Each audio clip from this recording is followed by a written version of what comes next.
Right opinion के नए अंक में आपका स्वागत है। लोकसभा का चुनाव चल रहा है, चरम पर है चुनाव प्रचार।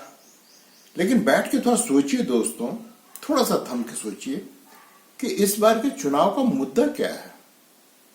2-3 महीना पहले बेरोजगारी की बात हो रही थी, महंगाई की बात हो रही थी और बड़ी बड़ी बातें हो रही थी जो हर चुनाव के आने से पहले होती है। लेकिन जब 3 चरण का चुनाव संपन्न हो चुका है, अब यहाँ पे रुक करके सोचने की जरूरत है कि आखिर इस लोकसभा चुनाव का मुख्य मुद्दा क्या है। जो दोनों तरह के, जो दोनों पक्ष हैं, एक इंडिया अलायंस और जो एनडीए का अलायंस है, इन दोनों पक्षों के जो बड़े नेता हैं वो बातें क्या कर रहे हैं।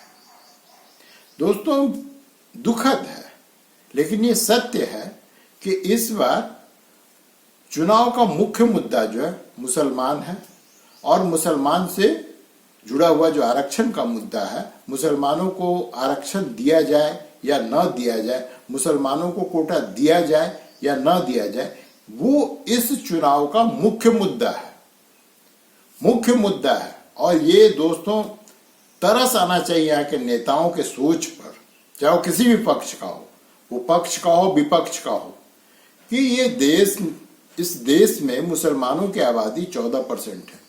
कुछ लोग कहते हैं 16% है, कुछ लोग कहते हैं 17, मान लिया 18% है। 18% आबादी वाला समुदाय किसी भी चुनाव का मुख्य मुद्दा कैसे हो सकता है? लेकिन ये है मुख्य मुद्दा, चाहे वो पक्ष का हो चाहे विपक्ष का हो, सब आज के तारीख में मुसलमानों के आरक्षण की ही बात कर रहा है। और सारे मुद्दे महंगाई, बेरोजगारी, सब जो है सो तेल लेने चला गया। अब कोई मुद्दा नहीं है, अब सिर्फ यही मुद्दा है। कांग्रेस और उसके सहयोगी कह रहे हैं कि हम तो देंगे मुसलमानों को कोटा। दूसरी तरफ जो भारतीय जनता पार्टी के प्रधानमंत्री से लेकर जितने भी नेता हैं, सबके सब कह रहे हैं कि हम अपने जीते जी नहीं देंगे धार्मिक आधार पर आरक्षण। और इससे पहले ऐसा नहीं कि ये मुद्दा आज या इस लोकसभा चुनाव में पहली बार उभर का है। मुद्दा तो ये 1947 से है। 1947 में जब देश आजाद हुआ उस समय से ही जो पंडित नेहरू थे, उन्होंने हिंदुओं के लिए तो पर्सनल लॉ में सारे बदलाव कर दिए, लेकिन मुसलमानों के पर्सनल लॉ छूने की उनकी भी हिम्मत नहीं हुई, क्योंकि उनको पता था कि यही उनका वो वोट बैंक है जो उनको जितावेगा।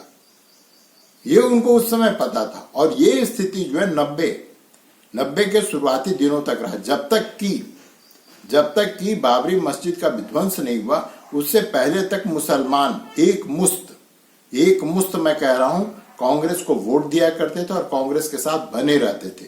इसलिए जो कांग्रेस के जो मुद्दे हुआ करते थे वो हमेशा ही तुष्टीकरण वाला मुद्दा हुआ करता था।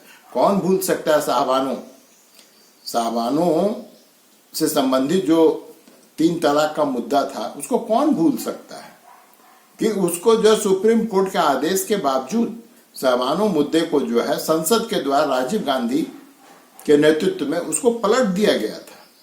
ये थी तुष्टीकरण की, जिसको बोलते हैं कि हिमालय था, वो तुष्टीकरण का हिमालय का चरमोत्कर्ष था। लेकिन अब उनका दुर्भाग्य था कि उसके बाद में बाबरी मस्जिद का विध्वंस हो गया। जिस मुस्लिम समुदाय को राजीव गांधी के साथ में खड़ा होना था विध्वंस के पश्चात, हालांकि राजीव गांधी उस समय तक थे नहीं, उनका देहावसान हो चुका था, लेकिन उसके बाद जो है मुसलमानों ने एक साथ कांग्रेस को जैसे लगता है कि जैसे डाइवोर्स दे दिया, उससे एकदम ये लोग छिटक गए। और छिटकने के पश्चात हुआ क्या कि जो क्षेत्रीय दल थे, जैसे आरजेडी है बिहार में, समाजवादी पार्टी उत्तर प्रदेश में, टीएमसी है बंगाल में, इस तरह की जो क्षेत्रीय पार्टियां हैं, झारखंड में झारखंड मुक्ति मोर्चा, इनके पीछे ये लोग खड़े हो गए। लेकिन ये जो चुनाव हो रहा है ये बड़ा डिफाइनिंग मोमेंट है, क्योंकि इस बार ऐसा लग रहा है कि धीरे धीरे जो मुसलमान है वो अब क्षेत्रीय दलों का साथ छोड़ करके फिर से कांग्रेस के पीछे खड़ा हो रहा है।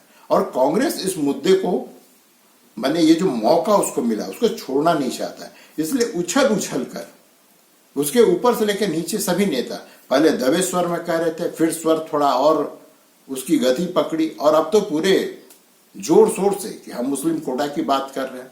लेकिन फिर भी इसमें एक झीना सा, जो बोलते हैं कि आवरण था, खुल नहीं रहे थे।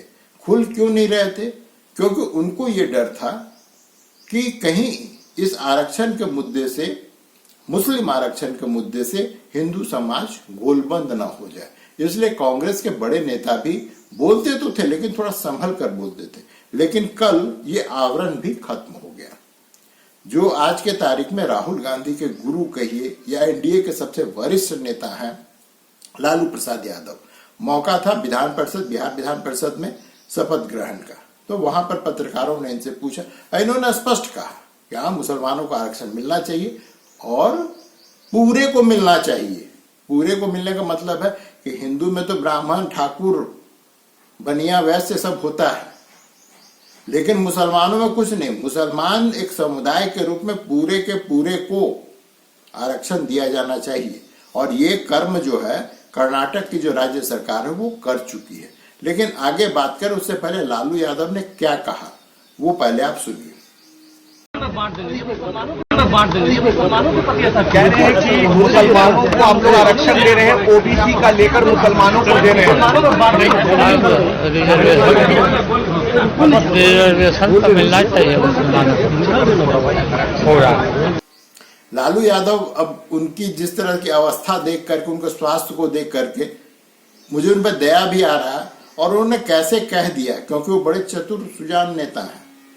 वो मूर्ख नेता नहीं कि अकारण ही कि हर जगह मुंह खोलता फिरे, लेकिन फिर भी उन्होंने कह दिया। अब उन्होंने कैसे कहा किस, अब ये कहना बहुत मुश्किल, लेकिन उन्होंने कह दिया।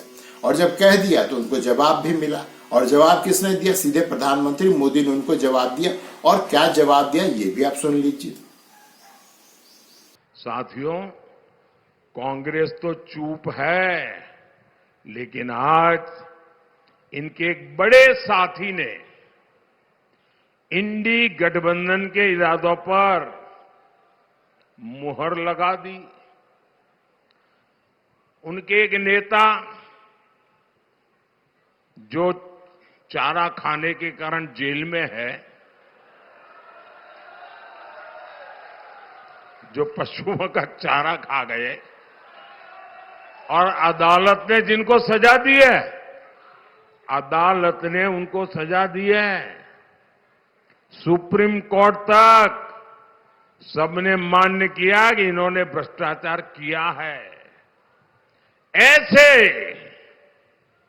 उनके सागरित और इनकी बेशर्मी देखो। वो अभी जमानत पे आए हैं बाहर तबीयत के कारण। जेल में कैद थे, कैदी है, गुनहगार है, और अदालत ने उनको गुनहगार बना दिया है जी। अरे आपके गांव में भी अगर कोई 6 महीने जेल सजा काट करके आए ना, तो गांव वाले भी दूर रहते हैं, बेटी का व्यवहार करने से दूर रहते हैं। ये कांग्रेस वाले इतने गिर चुके हैं कि उनको माथे पे बिठा के नाच रहे हैं। दरअसल प्रधानमंत्री ने लालू प्रसाद यादव को इस मुद्दे पर न सिर्फ घेरा, बल्कि उनके अतीत और उनके कर्म जो हैं उनकी धज्जियां उड़ा करके रख दी। उनकी धज्जियां उड़ा करके रख दी। अब मैं आपको बताता हूं कि ये जो पूरा का पूरा जो ये नेता है, जो इंडिया अलायंस के जो सारे नेता हैं, ये अब तक आवरण में छुप छुप कर मुस्लिम आरक्षण की बात क्यों करते थे। देखिए दोस्तों, यहाँ पे 50% का एक जो है ऊपर से ये लगा हुआ है कि आप 50% से ज्यादा आरक्षण दे नहीं सकते। अब अगर आप मुस्लिम समुदाय से वादा करते हैं कि हम आपको आरक्षण देंगे, तो आरक्षण देंगे कहां से?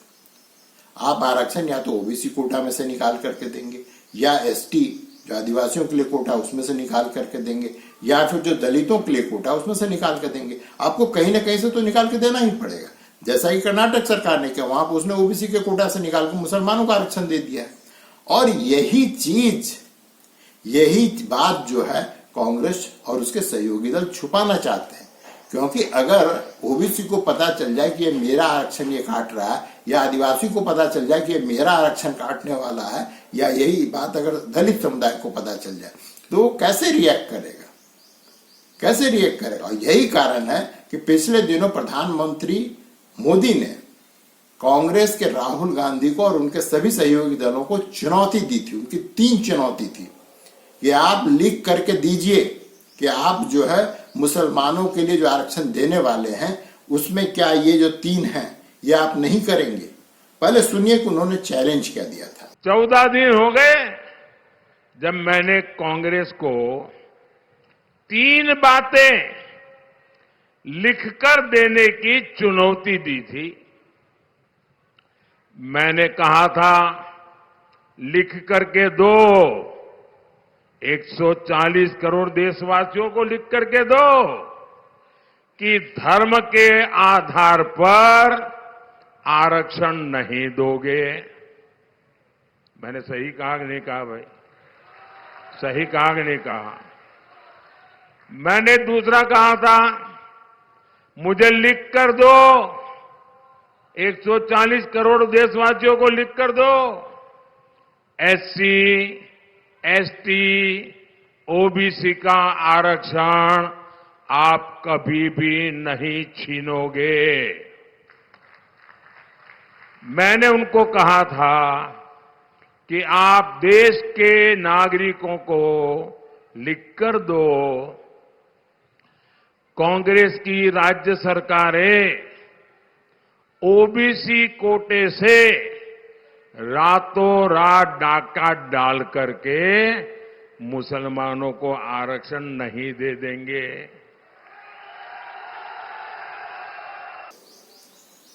स्पष्ट है कि वो साफ साफ कह रहे हैं कि भैया आप मुस्लिमों को आरक्षण जो है ओबीसी कोटा से नहीं दे सकते, एससी कोटा से नहीं दे सकते, एसटी कोटा से नहीं दे सकते।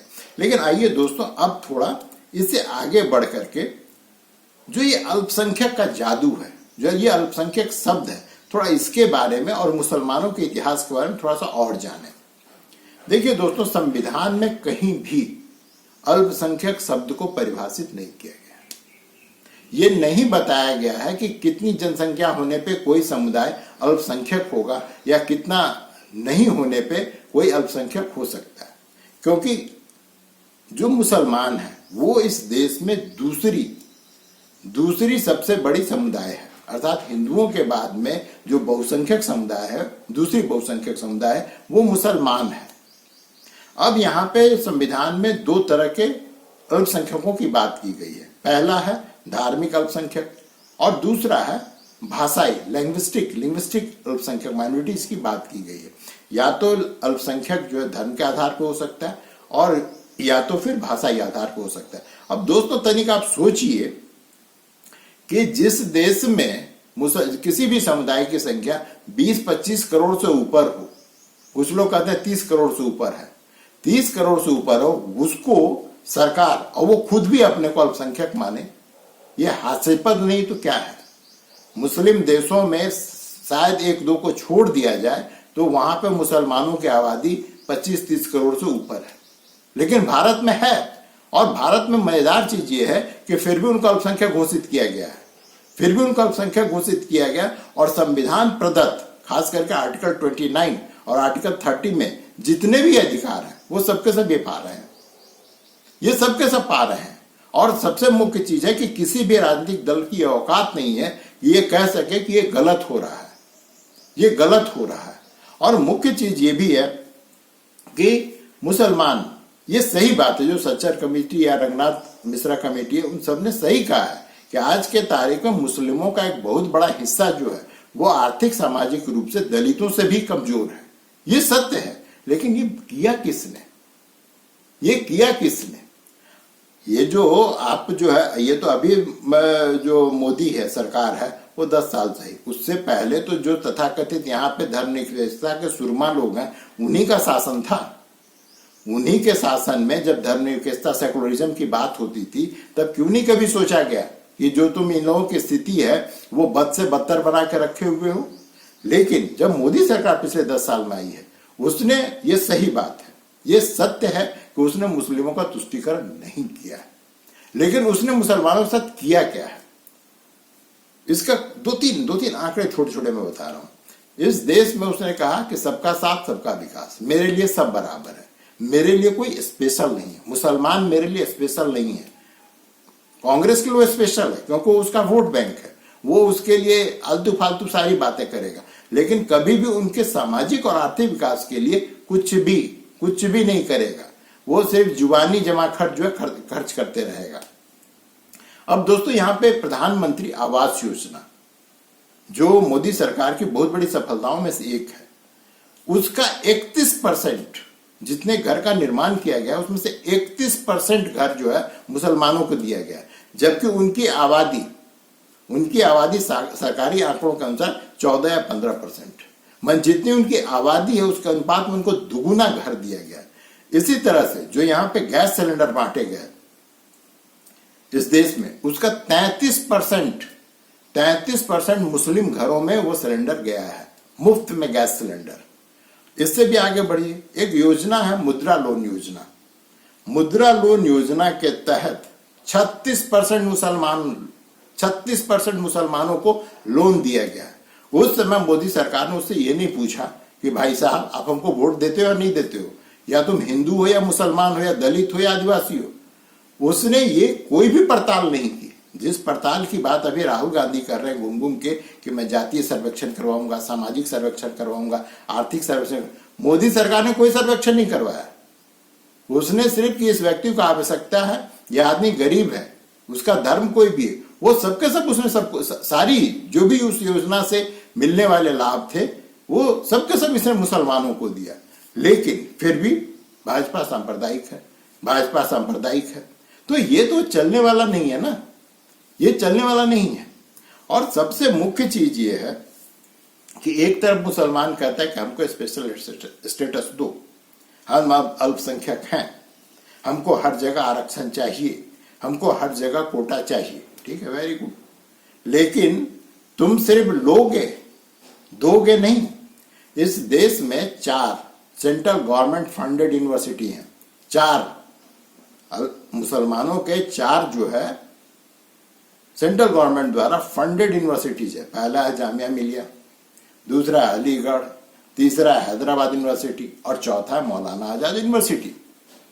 2011 तक जामिया मिलिया में आरक्षण की व्यवस्था थी, अर्थात कि वहां पे एसटी एससी के लिए, ओबीसी के लिए आरक्षण वहां पे उसकी व्यवस्था थी। अब जो है इन चारों के चारों यूनिवर्सिटी में कोई आरक्षण की व्यवस्था नहीं है, कोई आरक्षण की व्यवस्था नहीं। यहां पर 50% तो मुसलमान होंगे ही होंगे, और जो 50% है जो वहां के स्टाफ हो रहा है उसमें भी कोई जरूरी नहीं कि किसी को कोटा के तहत रिजर्वेशन के तो वहां पे नौकरी या एडमिशन दी जाएगी। तो तुमको चाहिए सब कुछ, लेकिन देने को कुछ नहीं। मैंने हर जगह सिर्फ चाहिए। सबसे पहले जब आप धर्मनिरपेक्षता की बात करते हो तो भाई यूनिवर्सिटी में क्यों नहीं, जो तुम एसटी एससी की बात करते रहते हो, इनको क्यों नहीं उसमें नौकरी दे रहे हो, क्यों इनको वहां से निकाल के खदेड़ दिए। और जहां भी अल्पसंख्यक कोई कॉलेज है, यूनिवर्सिटी या कोई भी संस्था है, उस सब के सब में इन लोगों ने रिजर्वेशन को खत्म कर दिया है। लेकिन जो भी अन्य लोगों के लिए या सामान्य या बहुसंख्यक समुदाय या सबके लिए जो भी योजना है उसमें इनको अब कोटा चाहिए। मैंने एक कोटा तुम पहले ही ले रहे हैं, अब हमको दूसरा कोटा चाहिए। मैंने अजीब तरह की व्यवस्था। और सबसे मुख्य चीज है कि यहाँ पे इंडिया अलायंस और उसके जो सहयोगी दल है वो इसके बड़े परोपकार बने हुए हैं, वो इसकी बड़ी वकालत कर रहे हैं कि नहीं ऐसा होना ही चाहिए, ऐसा ही होना ही चाहिए। लेकिन ऐसा कैसे होगा, ऐसा कैसे हो सकता है? आप किसी आदिवासी को बताइए कि भाई तुम्हारा जब तक इतना था, अब चूंकि तुम्हारे मुस्लिम भाई जो है तुमसे भी दयनीय है तो उनको दे दो, या फिर आप ओबीसी से जाकर कहिए कि तुम्हारा कोटा काट कर मुसलमानों को देंगे। और जैसे जैसे ये बात फैलेगी, इस चुनाव में हुआ ये है कि ये होता तो रहा है पिछले 20 साल से, लेकिन इस चुनाव में पहली बार ये उभर करके सबसे ऊपर ये मामला आया है। और आम लोग अब इसको समझ रहे हैं, आम लोग अब समझ रहे हैं कि ये जो तथाकथित सेकुलर सुरमा है, ये लोग करने क्या जा रहे हैं, ये लोग करने क्या जा रहे हैं। और अगर तुमको यही करना था, जब पाकिस्तान का निर्माण हुआ था उसकी मांग क्या थी, उन लोगों की सोच क्या थी? उनका सोच सिर्फ इतना था कि जो ये भारत आजाद होगा तो यहाँ पर हमको जो है वो आजादी नहीं मिलेगी, वो सहूलियतें नहीं मिलेगी, क्योंकि जो बहुसंख्यक हिंदू है वो खा जाएगा। तो उन लोगों ने अपने एक देश का निर्माण कर लिया, देश का निर्माण किया। और जिन लोगों को ये लगता था कि इस देश में, भारत में हमको ये सब चीजें नहीं मिल पाई, वो लोग चले गए। तो अब जो बचे हुए हैं उनको तुम क्यों प्रोत्साहित कर रहे हो फिर उसी मानसिकता की ओर क्यों ढकेल रहे हो? क्या तुम देश में फिर से एक दूसरा विभाजन करना चाहते हो? भाई आज तुमको कोटा चाहिए, अगले दिन तुमको सेपरेट इलेक्टोरल चाहिए।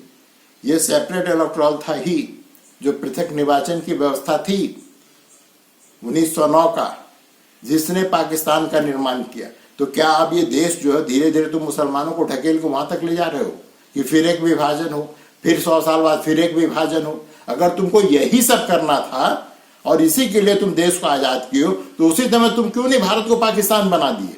और यही बात आज के तारीख में मोदी पूछ रहे हैं कि अगर तुमको यही करना था तो तुम 70 साल तक भारत और इंडिया की बात क्यों करते रहे? थोड़ा सुनिए मोदी ने क्या कहा है। कांग्रेस का इरादा खेलों में भी अल्पसंख्यकों को प्राथमिकता का है। यानी क्रिकेट टीम में कौन रहेगा कौन नहीं रहेगा, ये कांग्रेस अब धर्म के आधार पर तय करेगी। मैं आज कांग्रेस से पूछता हूं, अगर ऐसा करना ही था तो 1947 में 1947 में जब देश आजाद हुआ तो कांग्रेस ने देशवार भारत माता का 3 टुकड़े क्यों कर दिए? भारत मां की भुजाएं क्यों काट दी? देश का बंटवारा क्यों किया? 47 में ही पूरा देश आप पाकिस्तान बना देते, उसी समय भारत का नामो निशान मिटा देते। ये सुधारने वाले नहीं है, ये वोट के लिए कुछ भी कर सकते हैं, कुछ भी कर सकते हैं। और अगर आप नेहरू को और उसके बाद के जो ये कांग्रेसी लोग हैं, जो इनके प्रधानमंत्री, उनके क्रियाकलाप को सुनिए, उसको पढ़िए और जानिए। इनको देश से कोई लेना देना नहीं, इनको सिर्फ सत्ता चाहिए, सिर्फ सत्ता चाहिए। और इस सत्ता के बुखार में इन लोगों ने देश को आज इस स्थान पर ला दिया है कि एक समुदाय कह रहा है कि हमको अलग से कोटा दो। अरे भाई क्यों दे अलग से कोटा? हर देश में ये कहा जाता है कि बहुसंख्यक जो है वो छोटे समुदाय को या अल्पसंख्यकों को पीड़ित कर रहा है। ये एक लौता देश भारत है पूरे पृथ्वी पे जहां पर अल्पसंख्यक जो है धमकी देता है बहुसंख्यक को, और बहुसंख्यक के नेता उसको स्वीकार करते हैं और उसको स्वीकार बड़े खुशी खुशी करते हैं। दोस्तों ऐसा होगा नहीं कभी। 1 मिनट के मान लीजिए कि आज के तारीख में मुसलमानों से उनके मतदान का अधिकार छीन लिया जाए, यही कांग्रेसी नेता इनके घरों पे कुंडी तक खटखटाने नहीं जाएंगे। ये तब तक हैं ये स्पेशल जब तक कि इनके पास में मतदान का अधिकार है। और मुसलमानों की सबसे बड़ी मूर्खता ये है कि इन्होंने अपने को तय कर लिया है, इन्होंने तय कर लिया। आप बीजेपी के खिलाफ, मोदी के खिलाफ कहीं भी सभा में जाइए, आपको 10 मुसलमान वहां बैठा नजर आएगा। उसको ये तक पता नहीं होता कि मुद्दा क्या है, क्योंकि मोदी के विरोध में तो आके बैठ जाएंगे। ये एक वास्तविकता है दोस्तों, जिसको कहने से लोग हिचकते हैं, लेकिन ये वास्तविकता है। आप बीजेपी को वोट नहीं देंगे, लेकिन उस सरकार में जितनी भी सुविधाएं वो हमको सबसे पहले दो, सुविधाएं हमको सबसे पहले दो, हम तुमको वोट नहीं देंगे। तो इस तरह की मानसिकता। और इन लोगों ने अपने आप को खुद ही, अब भारतीय जनता पार्टी के जो वरिष्ठ नेता वो जानते हैं कि आप कुछ भी कर लीजिए, मुसलमान तो हमको वोट देगा नहीं। और जो धर्मनिरपेक्ष सेकुलर सुरमा, उनको पता है कि बन का गिद्दर जाएगा किधर, मुसलमान था खारगामी को वोट देगा। तो अब उसकी स्थिति क्या है? उसकी प्रासंगिकता ही, उसके वोट की प्रासंगिकता ही धीरे धीरे खत्म होते जा रही है। और आने वाले समय में देखिएगा कि इनको अब कोई भी जो मुसलमानों का जो तथाकथित अशरफ वर्ग है, अशरफ वर्ग के ही सब नेता, पसमंदा कोई पूछता नहीं है। एक और आपको बता दूं आंकड़ा दोस्तों कि इस देश में जितने मुसलमान, उसका 85% जो है वो भारतीय कन्वर्ट्स है। सिर्फ 15% जो आए थे विदेश से, और जो अपने को अशरफ समझते हैं, अशरफ कहते हैं, और इन पसमंदाओं को वो दलितों से क्या गुजरा समझते हैं। जो लोग कहते हैं कि छुआछूत नहीं मुसलमान में, आप जाकर के देखिए इनके मोहल्लों में, वो सब कुछ, वो सारी बुराइयां जिसके लिए हिंदू बदनाम रहा है, वो सारे के सारे मुसलमानों में आपके साथ आज के तारीख में वो सबको अपना चुके हैं। और सबसे मुख्य जो लोग बड़े दावे करते हैं हम लोग में जाति नहीं होता, भैया हिंदुओं में जाति था, हिंदुओं में जाति है, और हिंदुओं में जाति कल भी रहेगा। हम हजारों साल से जाति में बटे हुए हैं, ठीक है, हमने मान लिया। मुसलमान जो दावा करती थी कि हम जो है जाति व्यवस्था को नहीं मानते हैं, 1000 साल में कौन बदला? हिंदू तो वहीं का वहीं है, मुसलमान बदल गया जिसने जाति व्यवस्था को अपना लिया। तो ये जो भारत है इसको ऐसे ही मल्टिंग पोर्ट ऑफ कल्चर नहीं कहा जाता है। यहाँ पे हर संस्कृति आकर के ढह जाती है और सबको बदल करके जो हिंदू संस्कृति है, जो भारतीय संस्कृति है, उसमें ढलना ही पड़ता है। और ये समस्या इसी कारण पैदा भी हुआ है कि अब जो सो मुसलमान कहने लगे कि हम में भी जाति है, जबकि जब 47 में संविधान सभा में बहस हो रहा तो ये लोग कहते हैं हम लोग में जाति नहीं है, हम लोग में जाति नहीं है तो तुमको आरक्षण क्यों चाहिए? फिर ये 70 साल में तुम्हें जाति उभर गई है क्या? बैठ के सोचिएगा दोस्तों, जो आज हो रहा है इसका प्रभाव आने वाले 50 साल बाद होगा। आज के लिए बस इतना ही दोस्तों, नमस्कार।